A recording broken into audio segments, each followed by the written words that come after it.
भारत के उपराष्ट्रपति पद के चुनाव 6 अगस्त को होना है।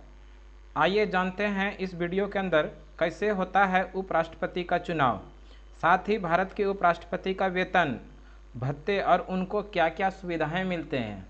इन सभी इस वीडियो के अंदर हम लोग जानने वाले हैं। इस वीडियो को आप लोग शुरू से अंत तक जरूर देखिए और उपराष्ट्रपति से संबंधित बहुत सारे डाउट आपके मन से आज क्लियर होने वाला है। स्टार्ट करते हैं इस वीडियो को। देखिए, वाइस प्रेसिडेंट इलेक्शन 2022 इसकी घोषणा हो चुकी है। उपराष्ट्रपति का वेतन समेत क्या क्या है, मिलती है, सुविधाएं क्या है, चुनाव की प्रक्रिया, जाने सब कुछ इस वीडियो के अंदर। उपराष्ट्रपति जो अभी वर्तमान समय में देश के उपराष्ट्रपति है, जिनका नाम है वेंकैया नायडू, इनका कार्यकाल 10 अगस्त को पूरा हो रहा है। कितने तारीख को? 10 अगस्त को पूरा हो रहा है इसका कार्यकाल, और इनका स्थान अगले जो उपराष्ट्रपति बनेंगे उनका वो लेंगे। तो अब हमारे देश के जो नए उपराष्ट्रपति बनेंगे उनके बारे में हम लोग जानेंगे कैसे प्रक्रिया होती है। तो उसके बारे में डिटेल से हम लोग अगले स्लाइड में देखते हैं कैसे होता है उपराष्ट्रपति पद का चुनाव। देखिए, उपराष्ट्रपति पद के चुनाव के बारे में हम लोग जानते हैं। चुनाव इलेक्शन कैसे होता है। उपराष्ट्रपति के चुनाव में सिर्फ राज्यसभा और लोकसभा के सांसद ही वोट डाल सकते हैं, विधानसभा के सदस्य इसमें वोट नहीं डाल सकते हैं।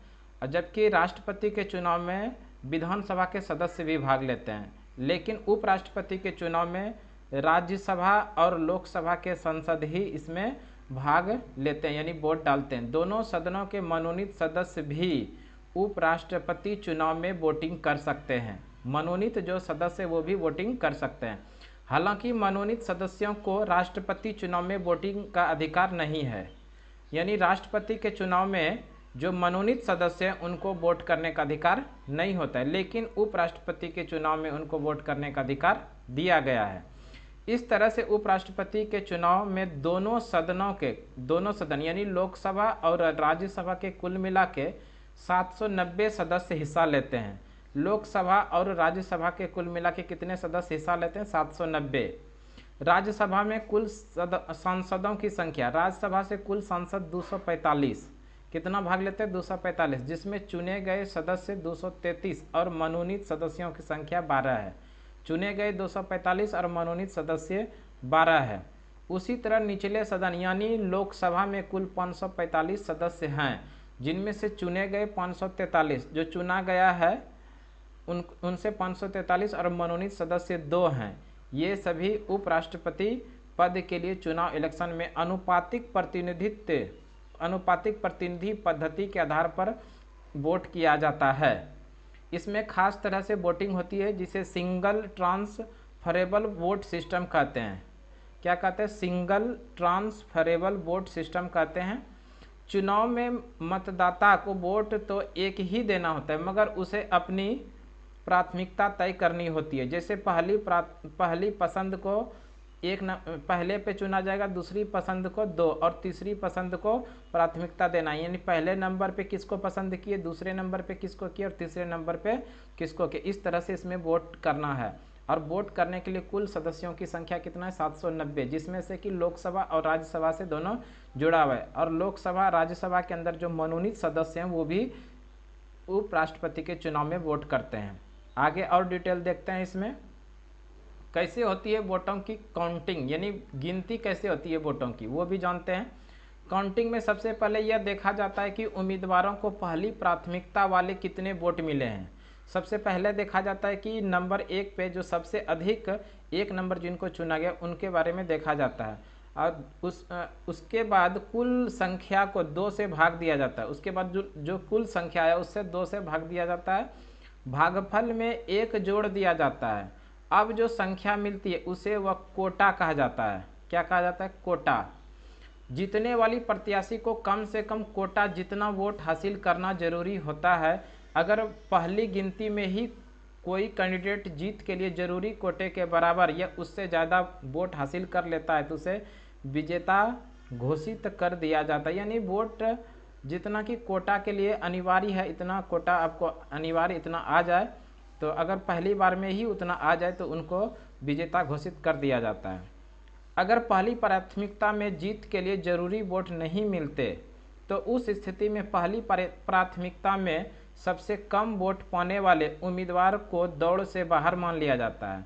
यानी सबसे कम 1 नंबर जिसको प्राथमिकता नहीं दिया गया, उससे जिसमें कि सबसे कम जिसको वोट मिला उसको दौड़ से बाहर कर लिया जाता है। तब दूसरी प्राथमिकता में मिले वोटों को दूसरे उम्मीदवार के खाते में ट्रांसफ़र कर दिया जाता है। इसके बाद देखा जाता है कि दूसरा उम्मीदवार उन ट्रांसफ़र हुए वोट के आधार पर कोटा की संख्या तक पहुंचता है या नहीं।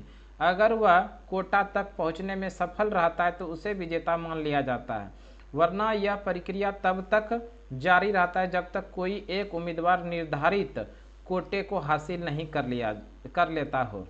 यानी कि 3 उम्मीदवार मान लीजिए है, 1, 2 और 3, और इनमें से सबको प्राथमिकता 1 दिया, किसी को 2 दिया और किसी को 3। अगर सपोज दैट किसी एक को कोटे के हिसाब से नहीं दिया गया तो देखा जाता है कि कोटा 1 में सबसे कम किसको वोट मिला है, जिसको सबसे कम वोट मिला होगा 1 नंबर, तो वो उससे को इस दौड़ से बाहर कर दिया जाता है और उनका जो है उस कोटा में जितना भी मिला रहता है वो दूसरे नंबर को दे दिया जाता है। और दो पहले से और दूसरे को जो तीसरा वाला का जो इसमें दिया, उस दोनों को जोड़ के देखा जाता है कि कोटा जितना ज़रूरी है उतना क्रॉस किया कि नहीं। अगर क्रॉस कर गया तब तो ठीक है, नहीं तो फिर यही प्रक्रिया दूसरे तीसरे के साथ फिर से की जाएगी। आगे देखते हैं, उपराष्ट्रपति चुनाव लड़ने के लिए क्या जरूरी है, क्या क्या जरूरी होना चाहिए। उपराष्ट्रपति, क्षमा यहाँ पर उपराष्ट्रपति होना है, उपराष्ट्रपति के राष्ट्रपति के बाद, हाँ, राष्ट्रपति के बाद उपराष्ट्रपति देश का दूसरा सर्वोच्च पद होता है।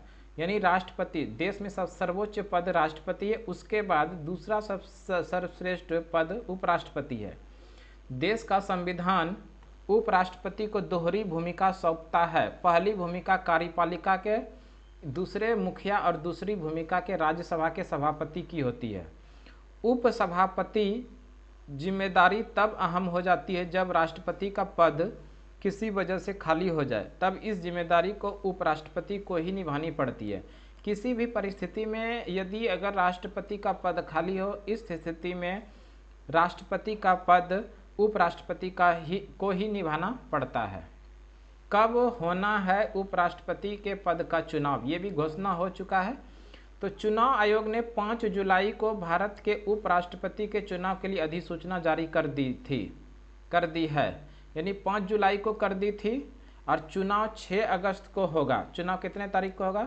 6 अगस्त को होगा। 19 जुलाई को नामांकन दाखिल करने की आखिरी तिथि है और मौजूदा उपराष्ट्रपति M.K. वेंकैया नायडू का कार्यकाल 10 अगस्त को समाप्त हो रहा है। यानी कि इसमें कहा गया कि 5 तारीख को ये नोटिफिकेशन जारी किया गया था और इसका जो इलेक्शन होना है वो 6 अगस्त को होना है। 19 जुलाई को इसका नामांकन होना है और अभी जो वर्तमान में M.K. वेंकैया नायडू राष्ट्रपति, इनका कार्यकाल 10 अगस्त को पूरा हो जाएगा। आगे इसी स्लाइड में और देखते हैं कुछ इम्पोर्टेंट। उपराष्ट्रपति को कितना मिलता है वेतन? उपराष्ट्रपति को वेतन के बारे में जानते हैं। देश के उपराष्ट्रपति की सैलरी संसद अधिकारी की सैलरी और भत्ते अधिनियम 1953 के तहत निर्धारित होता है। उपराष्ट्रपति को कोई सैलरी नहीं होती है। उपराष्ट्रपति ही राज्यसभा का सभापति होता है, इसलिए सभापति के तौर पर उन्हें सैलरी और सुविधाएं दी जाती है। रिपोर्ट के मुताबिक उपराष्ट्रपति को प्रति माह 4 लाख रुपये सैलरी मिलती है।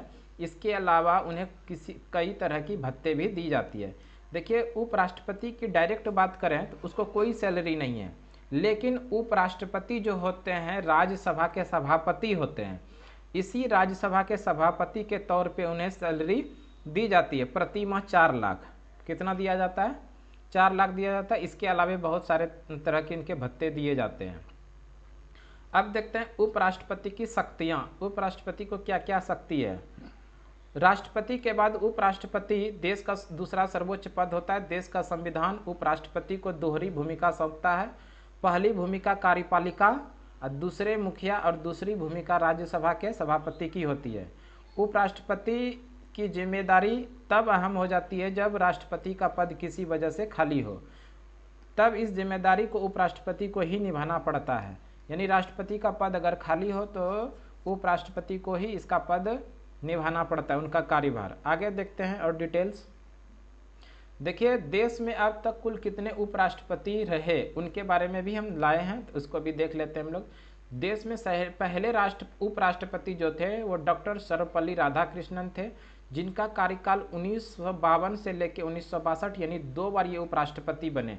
डॉक्टर सर्वपल्ली राधाकृष्णन 2 बार उपराष्ट्रपति बने और 1 बार जो है राष्ट्रपति भी बने। 1 बार राष्ट्रपति, ध्यान रखेंगे, राष्ट्रपति। अगर सर्वपल्ली राधाकृष्णन की बात करें, 5 सितंबर इनका जन्मदिवस मनाते हैं शिक्षक दिवस के रूप में। शिक्षक दिवस के रूप में मनाते हैं जन्म दिवस डॉक्टर सर्वपल्ली राधाकृष्णन का। वहीं पर बात करें दूसरे राष्ट्रपति डॉक्टर जाकिर हुसैन, जिनका कार्यकाल 1962 से लेकर 1967 तक रहा। तीसरे राष्ट्रपति जो थे वीवी गिरी थे, 1967 से लेकर 1969 तक। चौथे राष्ट्रपति जो थे गोपाल स्वरूप पाठक थे, 1969 से लेकर 1974 तक। बीडी जाति, इनका कार्यकाल था 74 से 1974 से 1979 के बीच।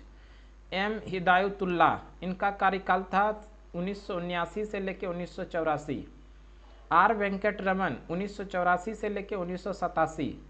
डॉक्टर शंकर दयाल शर्मा, इनका कार्यकाल 1987 से लेकर 1992। के आर नारायण, इनका कार्यकाल 1992 से 1997। श्री कृष्णकांत, 1997 से 2002। भैरव सिंह शेखावत, 2002 से 2007। इसके बाद मोहम्मद हामिद अंसारी, 2007 से लेकर 2017, ये भी 2 बार बने। और उसके बाद जो है एम वेंकैया नायडू, जो 2017 से अब तक हैं। ये रिटायर 10 अगस्त तक इनका कार्यकाल है, उसके बाद इनका कार्यकाल समाप्त हो जाएगा। इसके अलावा देखते हैं राष्ट्रपति के पद के लिए जो चुनाव होना है उसमें किनको किनको उम्मीदवारी दिया गया है। तो सबसे पहले जानते हैं बंगाल के जो राज्यपाल हैं। बंगाल के जो राज्यपाल है, पश्चिम बंगाल के राज्यपाल, वो जगदीप धनखड़ होंगे राजग के उपराष्ट्रपति के उम्मीदवार। उपराष्ट्रपति के उम्मीदवार राजग की यानी एनडीए की तरफ से कौन है? जगदीप धनखड़। देखिए जगदीप धनखड़ का अगर बात करें तो जीत लगभग पक्की है इनकी। जगदीप धनखड़ की जीत लगभग पक्की है, जिसमें 780 में से जीत के लिए उनको 391 चाहिए और जिसमें कि 394 इनके पास है। 391 इनको चाहिए जीत के लिए, है इनके पास 394। इसीलिए कहा जाता है कि उपराष्ट्रपति के पद पे जो जगदीप धनखड़ है लगभग इनकी जीत पक्की है। वहीं पर बात करें विपक्ष में एलान मार्गेट अल्वा उपराष्ट्रपति पद के लिए विपक्ष की साझा उम्मीदवार, यानी कांग्रेस की ओर से, कांग्रेस की ओर से एलान मार्गेट अल्वा उपराष्ट्रपति पद के साझा उम्मीदवार हैं। इनके बारे में अगर कुछ जानना चाहे तो 4 राज्यों की रह चुकी है राज्यपाल। इसके पहले ये 4 राज्य की राज्यपाल रह चुकी है। मार्गेट अल्वा 6 अगस्त 2009 से 14 मई 2012 तक उत्तराखंड की राज्यपाल रही। 2012 से अगस्त 2014 तक राजस्थान के राज्यपाल रही। वहीं 2014 से कुछ समय के लिए गुजरात और गोवा के राज्यपाल पद भी संभाल चुकी है। राष्ट्रपति पद के लिए मतदान, राष्ट्रपति पद के लिए मतदान आज हो रहा है, ध्यान रखेंगे इनके बारे में भी। तो ये उपराष्ट्रपति से संबंधित कुछ महत्वपूर्ण जानकारी आप लोगों को हम अपनी शेयर किए। अब ये वीडियो आप लोग बताइएगा कैसा लगा। अगर आपको अच्छा लगे तो अपने दोस्तों तक भी ये वीडियो को ज़रूर शेयर कीजिए, ताकि उनको भी उपराष्ट्रपति के बारे में महत्वपूर्ण बहुत अच्छी जानकारी मिल सके। और हमारे चैनल पे बिल्कुल नए हैं तो हमारे चैनल को बिल्कुल सब्सक्राइब कर लीजिए और लाइक कर दीजिए। तो आज के इस वीडियो में हम लोग इतना ही रहने देते हैं। अगली बार अगली जानकारी के साथ फिर से आप लोगों के बीच मिलते हैं। तब तक के लिए धन्यवाद। आपका दिन शुभ हो।